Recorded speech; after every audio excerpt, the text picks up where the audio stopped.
And I suspect what we're going to see in the aftermath of this conflict is some significant purging within Iran itself. I think we're going to see a lot of executions and a lot of brutality towards anyone they suspected of disloyalty during this 12-day conflict.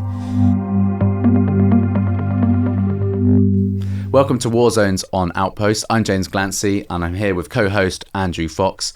Today we're discussing Britain's new nuclear bomb capability that has been developed for the RAF and part 2 of Operation Rising Lion, where America has joined the conflict.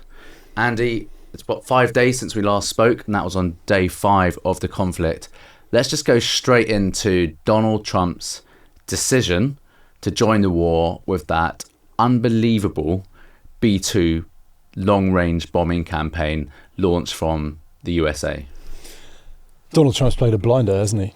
I think not only has he given America a strategic input into an ongoing war whilst keeping a sort of facade of Israeli ownership, so if it does go wrong then it's not America carries the can, but he's also balanced those domestic tensions politically as well, where we had America first and elements of MAGA who were super against this, and he's shown that he can deliver strategic force with minimal American involvement, have a almost decisive effect, and not get America drawn into a long war that escalates. So he's kind of proven himself to be almost the peacemaker. And then he's unilaterally declared the ceasefire as well. So on a domestic basis, Trump's played a blinder. And then on a military basis, clearly that raid was absolutely remarkable. Well, let's get into that raid in a minute. From what I can gather, Trump has been agonising about the decision because MAGA base is old school isolationist, pretty much is not interested in the rest of the world, does not want to engage in any more conflicts. They have been rightly burnt by the Iraq-Afghanistan conflict, which let's be honest, have ended in failure. However, and the MAGA base, the Tucker Carlsons of the world, super critical of this. That's the sort of alt-right base, of which are complete Trump loyalists, and yet he did it. And the question I have is, was there a window that emerged that made him think this is just a one-off opportunity that we have to disable Iran's nuclear capability? My suspicion would be that there was always a plan for America to do this at some point, because we know the Israelis couldn't really. We talked about a commando raid last time with Shaldag. It looks now in hindsight, with what we know now, that Fordo was perhaps the entrances were filled in by the Iranians. So that raid would have been really, really, really challenging. So only America's really the option left on the table. So I think it was always planned, but it was a question of when. And I think if you look at the polls just before last weekend, they took a bit of an uptick in support of this. And I do wonder if maybe that was the decisive moment. One of the things to emerge that I wasn't aware of is essentially that the situation has changed with relation to oil. Now, it was always the case that the Straits of Hormuz were key terrain because they're a choke point for tankers taking oil and gas out of the Gulf to Europe, to America, or to the world. But since the Permian Basin has been fracked on a massive scale, America has got oil independence, so they don't rely on the Middle East. Not only do they have oil independence, they are now the largest oil and gas extractor in the world. So I wonder to what extent that changed the equation, the strategic equation for America, for Trump, in that they can hit Iran, and the fallout of them mining the Straits of Hormuz, basically preventing the shipping traffic coming out of the Gulf, doesn't affect America that much. And so that this is a new window for strike that didn't exist perhaps a decade ago or before the Shell revolution in America. But secondly, the added advantage of America striking them, and I say advantage, but if the Iranians did respond with this mining operation in the Straits, it actually, turns out, hits China harder than it hits America. Do you think that plays into it?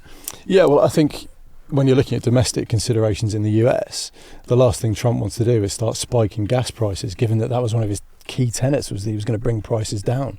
for the American consumer. So that's going to be absolutely part of his calculus. I do wonder also if Iran just couldn't afford the financial hit of exporting their own oil, because that's been their sanctioned busting mechanism, is selling oil on the black market to places like China and Russia.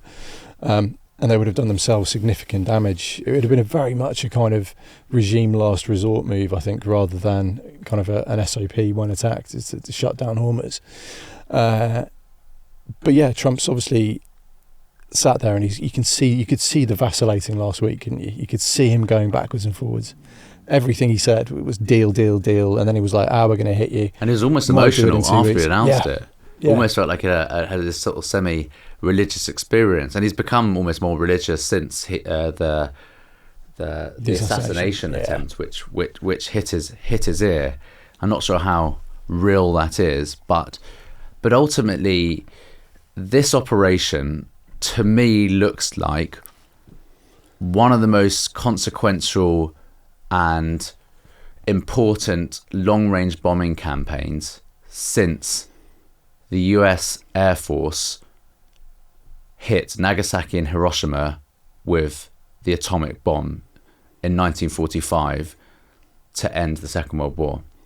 Is that a fair position? I think the RAF will get very upset that you haven't included Black Buck during the Falklands War, which the Vulcans went across the Atlantic down to the South Atlantic and then missed everything when they dropped their bombs. But the important thing is they demonstrated their logistical reach. And it's an impressive capability, but with effect at the end. Yes, and that's the difference. The strategic effect here has been demonstrated. There is no one in the world that is safe from American bombs. Pretty much, they can take off in Missouri, fly for 36 hours round trip and still have that decisive effect on the ground. Now, actually, I say decisive. Was it decisive or not? That's a bigger question. Well, we're going to come to that. We'll come on to that. And I think the other decisive question is what actually happens next with a deal for Iran. What does that look like? But in terms of actually demonstrating what you can do, and also doing it without drawing in your ground troops and in escalating the campaign and forcing boots on the ground, truly remarkable military achievement.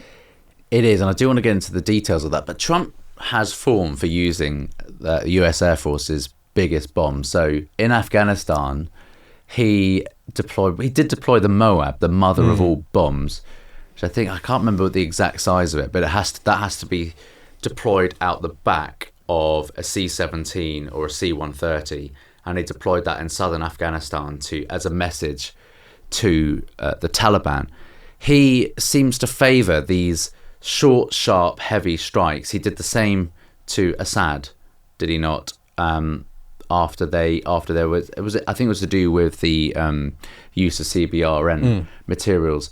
But what's very clear is with Trump, he's not in favour of expensive ground invasions, but he is not afraid to throw a punch and then take as much credit as he can at home and abroad. But he very quickly wants to fall back and say, right, peace, ceasefire. It's almost like taking a cheeky shot in the bar, saying, right, everyone, I don't mean it. Now. Yeah, stop now. Yeah. But of course, it's not going to stop now. The subsequent deals for those things has not been particularly impressive. So he's used this incredible lever of government power, lever of state power. He's used that military force. And then he backs right off and signs a dreadful deal. He dropped that bomb on the Taliban and then essentially handed them the country on a plate in the Doha deal. And I think that's my concern here, is that he's keen for any deal that he can trumpet and not a good deal. Because he's out of the White House in 4 years. If it all goes to hell in a handcart when he's out of office, then he doesn't really mind. The important thing is he got his peace deal. So I have genuine concerns that the peace deal here isn't going to be quite as robust as I think we'd like it to be. Let's go on to the outcomes of what they actually achieved with the dropping those bunker busting weapons. But let's just start off with unpicking that operation. Right. So neither of us, we have to admit here, actually have served in the Air Force, but we have been on planes and jumped out of planes. And you'll notice we've got our new mugs today. Glancy, this is of the Royal Marines Corps crest, and we have Andrew Fox with his Parachute Regiment logo on it. Now, so being on an aeroplane for hours on end on these on any military aeroplane is uncomfortable. These guys did it for 36 hours from Missouri. What interests me most about the operation is their feint and what they essentially made everybody think that they were forward mounting their strategic assets to Guam or to Diego Garcia, and we'll come back to that base in a minute. But he said at any point in the next 2 weeks, I'm going to make a decision, as if he hadn't made the decision. And in the meantime, they put the aircraft in the air over the weekend, but it looked like they were forward mounting in order to force a deal. And whilst everyone was asleep, hungover at the weekend, well, I was anyway, suddenly we wake up on Sunday morning, your phone's lighting up because America has attacked Iran. I think it surprises me that Trump was able to be part of this deception plan. Yeah, I mean, it's unusual for him not to run his mouth, isn't it? So he's clearly had a really strong briefing there, and the fact it didn't leak as well is quite remarkable. The Pentagon is notoriously quite leaky. And actually, the surprise was so good. I think after the raid had happened, I was like, I think Trump's going to do it. I posted something on X. And it was so well disguised that actually it had already happened by the time I posted that. So even I wasn't hungover or asleep. I was actually watching my phone religiously, trying to keep on top of what was going on. On Saturday night? Saturday night, and it even duped me. So when I was meticulously watching everything that was happening on open source. Really? So that's the extent to which the deception here worked. And we talk all the time. I think when we do military planning, you probably recall from your own days, surprise, surprise, surprise, and actually we're not very good at it. I think certainly at the ground tactical level, surprise is very difficult to achieve. But it just shows you how much planning and thought went into this operation. They were able to pull off such a shocking and surprising attack.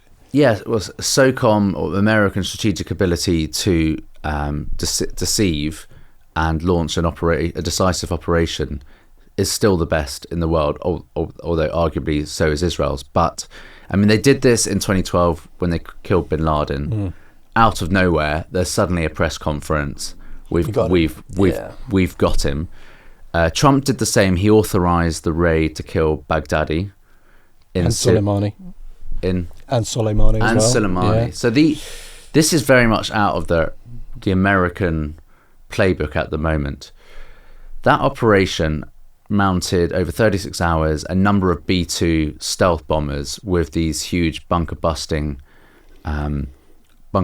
missiles in tandem with ballistic launches from submarines. They coordinated the attacks both on Fordo with the bunker busters and Natanz. So the battle damage assessment suggests that they've caused, over the weekend, suggests that they caused significant damage, and they have rendered the centrifuges in Fordo as inoperational. However, new information seems to be emerging as of today. Well, as ever, we're in an era now where social media enables misinformation and disinformation to spread at wildfire, and I think the art form here is going to be trying to pick your way through the politically motivated kind of dismissal of what was achieved in Iran, because clearly if you're a Democrat or leaning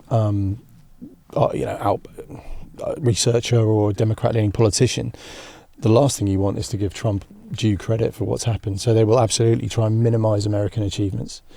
It's in the American government's interest to try and maximize claims of these achievements, and so we have to work out what the middle line is. And actually the Israelis have been very moderate in their assessment.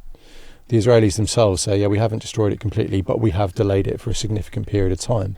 And to me, that probably feels like the most likely truth. So we don't know yet whether they were able to penetrate 60 meters plus, but Fordo is reinforced concrete underneath hundreds of meters of mountainside. So to actually get an accurate assessment, you need to get someone in there to have a look, which is probably unlikely. So they're going to be using a combination of satellite data and human. Yeah. So they'll be picking up on what the Iranian chatter is, human intelligence and electronic intercept. So they'll be listening to that to understand. But so more information has emerged that they have managed to get 400 kilos of 60% enriched uranium away from Fordo prior to the strikes, and they've dispersed it. Is that a concern? Well, the Americans are claiming it was there, and they've buried it. One interesting thing that we can note about those strikes on Fordo is that there was no radioactive emission detected. Now, if you hit a pile of 60% enriched uranium, you would expect some sort of radioactive fallout. And that's one of the reasons why actually striking that is illegal under various nuclear conventions. You're not supposed to hit that kind of material. So this is an illegal spread. It does spread radioactive material everywhere. So the fact that it wasn't showing up on the Geiger counters does suggest that it might not have been struck, or if it was inside there, it wasn't dispersed or blown up. So, I mean, but you know, do a reverse estimate. If you were Iran and you knew this was coming, would you leave your uranium where they know it is? I don't think I would. I would certainly do things to try and smuggle it away. And we're seeing reports in the Telegraph just this morning about things like Pickaxe Mountain, this mystery new base that these new bases keep emerging. But there's no way that nobody wants firstly that the Americans aren't watching all movement to and from all of those facilities. So even if they have dispersed some of this uranium, they'll know where it is. Unless they've got smuggling tunnels that come out from the mountain somewhere you wouldn't expect it to be. I mean, you know what it's like with ISTAR. You have to look at something. You can't just scan an area. But then combined with Israeli intelligence on the ground, then combine that with the fact that they're struggling to talk to each other and manoeuvre the IRGC because their senior leadership's been taken out. A lot of the Israelis were saying that only for about 4 hours. The step up capability of the Iranians was quite impressive. What does that mean? So they were able to replace the people who'd been taken out within 4 hours. So the dislocation effect was actually quite limited within Iran itself. But are those people as capable? And that's the question. Yeah. So I mean, how many layers of top command do you need to take out to reduce the capacity, capability, or the command and control function of the IRGC to be able to be a danger to Israel or to the rest of the world before they just essentially become dispersed militias? Yeah. Or I suppose if you want to take out UK capability, all you have to do is promote Nick Carter to the top job, and he'll do the dislocation for you. But the wider point is that you have to consider that if this stuff has been moved, it probably is being tracked. But the fact it's not been struck means they probably can't. Because if we look at both sides here, Iran, if I know this is coming, I'm absolutely moving my stuff. If I'm Israel, I'm absolutely tracking that stuff. But I'm also cognizant that if it's radioactive material, it's very legally challenging for me to strike it.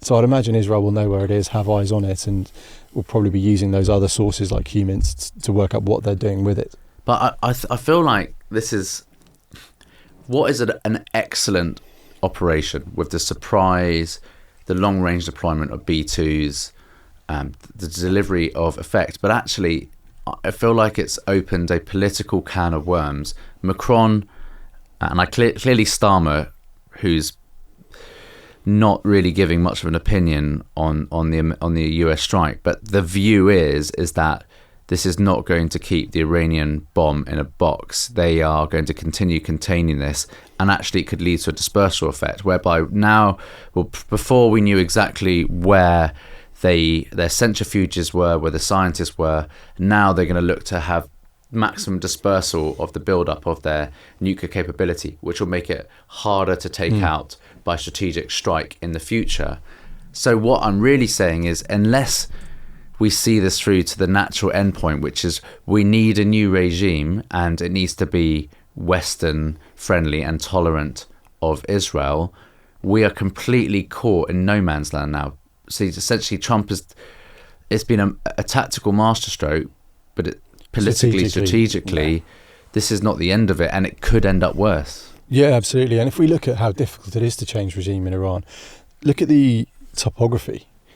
If you're a protest or an insurgent force, it's really hard to move around because you're very, very channeled by the mountains and the routes you can actually physically step on to get anywhere within Iran, unless you have, a really excellent mountain climbing ability. It's not going to happen. And then, of course, cities, as we know, are fairly easy to checkpoint every junction and control people that way. And when you're the Iranian regime and you've got 500,000 men under arms, you've got the numbers to do this. So we're not going to see that social uprising unless something drastic happens to the military, and that's not happened yet. And we went nowhere near any kind of psychological blow, such as the regime leader being killed or bugging out to another country. So physically actually forcing regime change in Iran is really, really difficult, which is why I suspect it's not happened yet. And that's before we even get onto the fact that there isn't one coherent opposition group, and there's a fairly disparate set of people who want different things. So it's tricky. And if I was Israel, my main effort now would be to try and find a pathway to make that happen over time, because it's not going to happen quick. Yeah, well, exactly. So the IRGC seems much more together, competent, ideologically bound than Assad's forces. So the idea is just all going to disappear, as it did with the Iraq government. That everyone down tools went home. Same with the Baathists with Saddam. This huge capability melted away. That hasn't yet happened in Iran, and it might not actually happen. We could end up with an IRGC military dictatorship.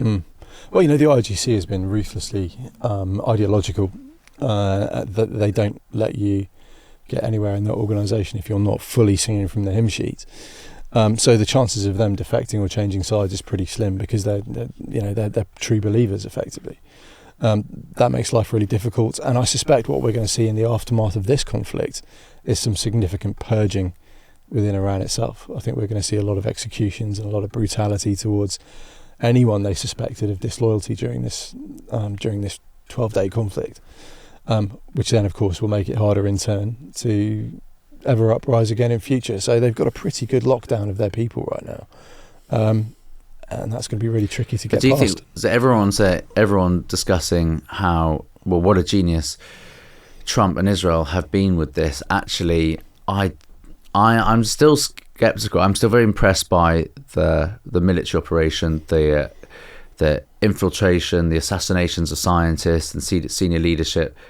Just because you can doesn't mean you should, and I don't see an off-ramp just yet, and any ceasefire is going to be incredibly temporary, and if we end up with an IRGC military dictatorship, say the Ayatollah is taken out regardless, I can't see them not wanting to continue striking Israel. I don't see this as, for example, I don't see the Shah coming back and us suddenly having a monarchical constitutional democracy that favours the West. That seems very far off right now. Yeah, I mean, that's the shining city on the hill, but the path there is incredibly fraught with potential detours. And you have to remember that this is it's a theological dictatorship, and they believe that the Mahdi will come back once the state of Israel is destroyed.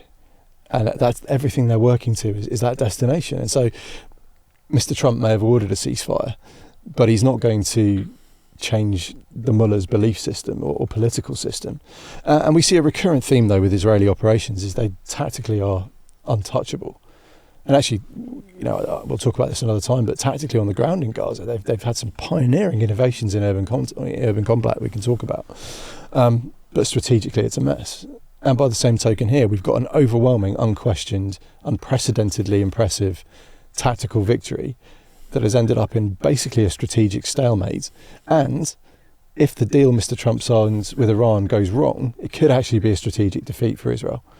And it just shows you the second, third, fourth, fifth order effects of whenever you try and do anything in the Middle East, it's almost impossible to predict how it's going to end up. Yeah, I mean, ultimately, to verify the destruction of their nuclear capability, you're going to need some sort of boots on the ground or permission on the ground to go and have a look. It's the one thing that you're not going to be able to do without going into a major conflict. This thing isn't over. So back to here, Britain, we look completely incapable of having any strategic effect or political influence anymore under Starmer.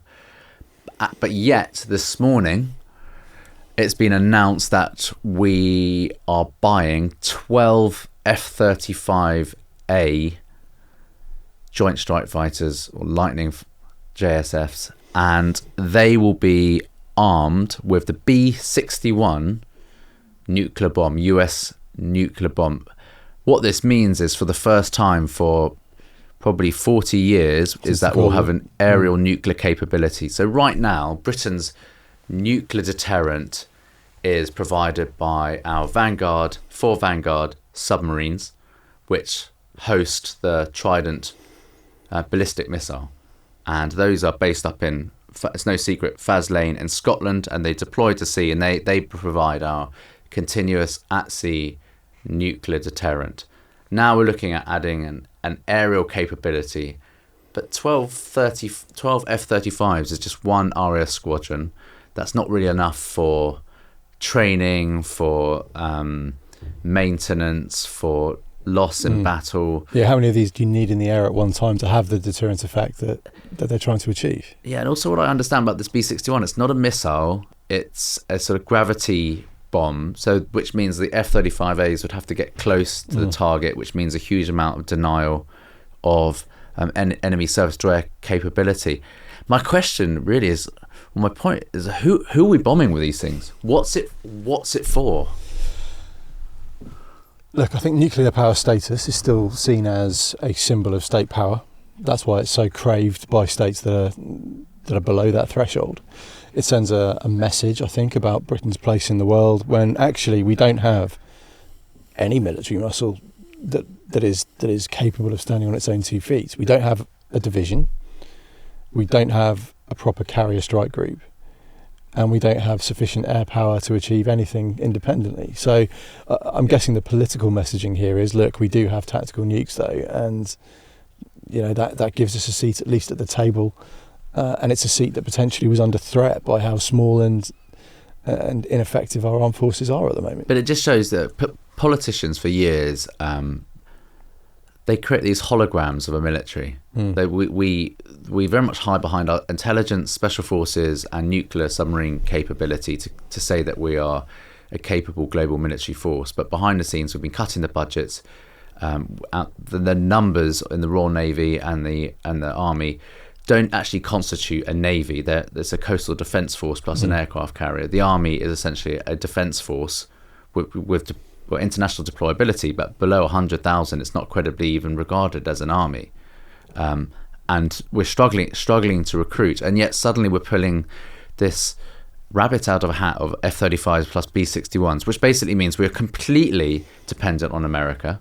None of this is an independent capability. Those F-35As need a refueling capability, which apparently we don't have in-house yet, so we might have to buy some more. There's a lot of questions, and it feels like yet another political announcement that hasn't been completely funded, thought through, completely lacks. It's not strategic. It's not realistic. I hope there's more to this, but it just shows to me that the where we are as a nation without our armed forces, the lack of investment, and it's now coming home to roost. And what I mean by that is just the lack of respect America showed us with briefing Starmer on what they're doing in Iran.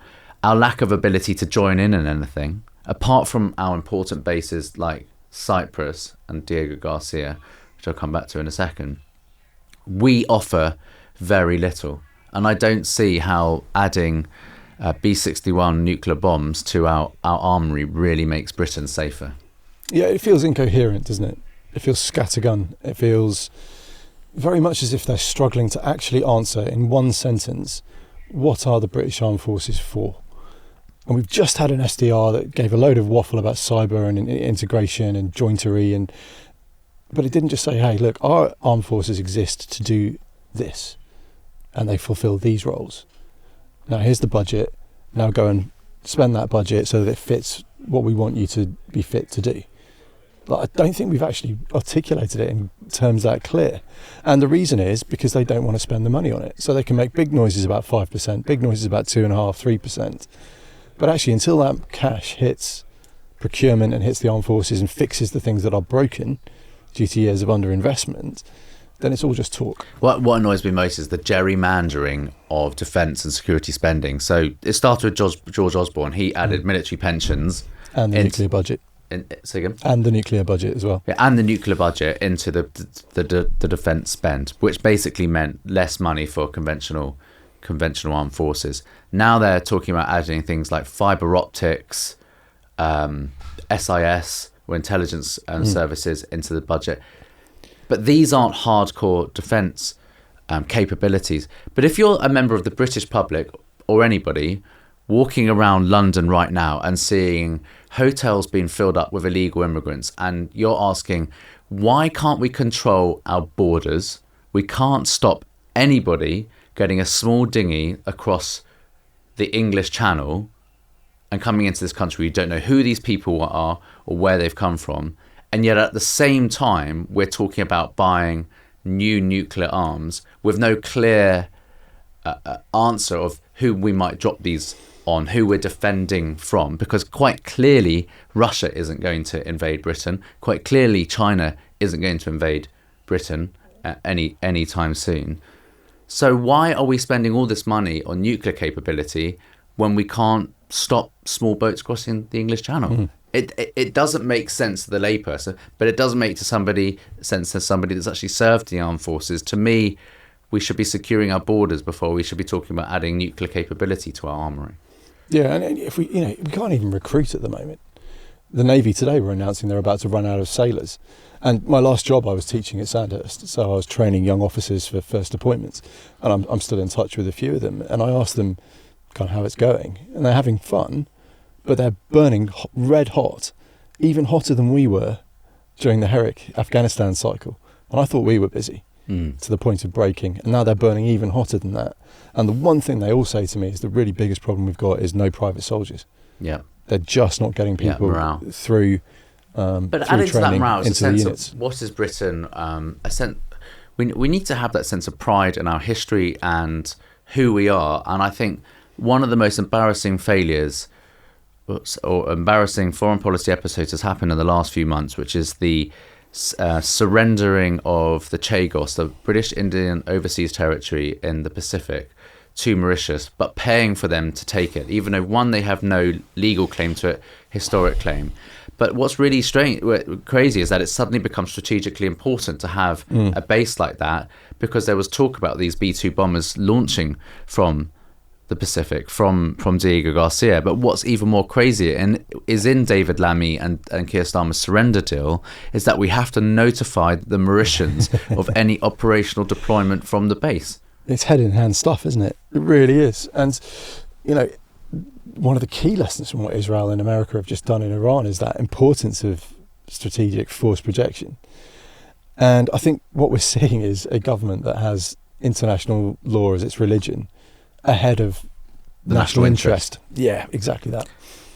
Yeah, well, in the next few episodes, we're going to start exploring other conflicts. But while this war is topical, Iran and Israel and now the USA, I suspect when we come back to this next week that it won't have ended. There might be some sort of uncomfortable ceasefire, but Israel is really still incredibly busy in Gaza, and you'll be going out there soon. But what's your read on that? Because we're not hearing as much about that. Where are they at with Hamas? Semi-confident prediction, I think it'll be overseen. I very much suspect Mr. Trump is going to try and wrap this up into the Iran peace deal. There's obviously been Qatari involvement here as well, judging by the way they played it with Ali Deed. And of course, Qatar host Hamas's leaders. I wonder if some sort of three-way deal has been struck here. But the only way for that to end is all the hostages to become exactly, and Qatar have the ability to make that happen. And how many are left? I think there's 20 alive, 50 total, off the top of my head. Oh, you think 30 are dead? Yeah, there's a lot. It's pretty grim. It's pretty hot, pretty awful. I suspect, I have a sneaking suspicion this is going to be over far sooner than most people think. But it's not over. Again, this is an open wound. Is it ever over? Yeah, quite. And what a ceasefire means is that the enemy is rebuilding its capability. Okay, so just to conclude, I think actually there is one piece that we've missed discussing, which is the choreographed attack by Iran on Al Udeid. So I've always thought Al Udeid was a strange choice of air base. It's in Qatar. Qatar is a peninsula on the end of Saudi Arabia. Qatar should really be Saudi Arabia. But Al Udeid is within striking distance of Iran. It was useful as a drone base to strike into Afghanistan, into Syria. But the second anything goes hostile with Iran, well, all our bases there actually. We have a base in Bahrain as well, a naval base, and so does America, has a huge base there. They are instantly under threat from Iran, and they clearly have attacked over the last 48 hours. Yeah, well, it was a staged, choreographed piece of theatre, I think is the best way to describe it. They warned America, they warned Qatar, There were no American planes there when the missiles came in. I think the maximum casualty inflicted was maybe some seagulls off the coast of Doha. But what it has done, it's enabled Iran to reinforce its narrative. And actually, the narrative here is the victory for Iran in many ways. They held a victory parade in Tehran last night. We've seen celebratory posters going up in Dahia, in Beirut, in Lebanon, obviously with Hezbollah. That's their stronghold of Trump on his knees in front of the Ayatollah. And they are spinning this as a victory because they resisted. They resisted the might of Israel. They resisted the might of the United States of America. And they're still there, and they're still negotiating. And interestingly, this morning, they haven't changed their negotiating position from before the war. We still have pre-bellum negotiating positions. America saying no nukes, Iran saying yes nukes. And so the fact that they've been able to spin this as a win by, also scoring some hits in Israel itself, not many, but enough, over 1,000 Israelis were injured, numerous killed. But they can now say that, yes, we punched even and we've come away intact. Do the people believe this? Because these aren't stupid populations. They'll probably nod along with it, but they don't really believe it. Potentially they're weakened, but not defeated in the eyes of the people. And they do control the state media, of course, in a way that perhaps Western countries don't. They don't have a free press. They control the message that goes out. But it's also a message to their allies as well. It's like, look, America can even hit us with B-2s, launched from Missouri, fly all the way around the world to bomb us, and yet we're still here. And by the way, we still have some potential of rebuilding our nuclear capability. Yeah, I mean, I was concerned, not least just because of asset values and the economy of the Iranian Navy mining the Straits of Hormuz. But what's clearly happened is China has said to the mullahs, do not do this because this will affect us more than it affects America. So that's clearly how the situation has changed, and China's quietly putting pressure on them not to respond in that way. But there's been another piece of fallout that we discussed before we came on here, which is bot farm action. Yeah. Tell me more about that. So there was Defence Journal spotted that a lot of pro-Scottish nationalist kind of anonymous accounts had gone completely silent during the course of the Iran war. And the logical conclusion is that Iran's bot farms are actively pushing narratives that damage us strategically. Scottish independence would damage the UK, and therefore it's very much in Iran's interest to push that. And all these accounts have gone silent. And so I think there is a piece of work to be done in the coming days, weeks and months to work out which of these bots went silent, and then you can start looking at where the Iranian actors are operating and start tracking them. These bot farms are responsible for supporting Scottish independence. What other radical cause? There must be a bit of PLA action. Yeah, there's got to be. The Gaza, well, there must have been accounts that went silent. I'm certain of it. Just stop. I wouldn't be surprised if all the irritants that we have in the UK are so helped by Russian, Chinese, and Iranian bot Pakistani farms. as well, and Pakistani. Yeah, so there's way more. There's way more to uncover. We probably do an InfoWars special and get some InfoWars experts on it. Does that mean we have to put tinfoil hats on and be Alex Jones? Let's not call it InfoWars. I think that's we did. I wanted to call this the War Room, but that's Steve Bannon's. And they've chosen two names, good names, InfoWars and Warzones. So the War Room, but we are Warzones. Look, we'll be back doing this next week, and it'll be good to get an update of what's happened with Gaza.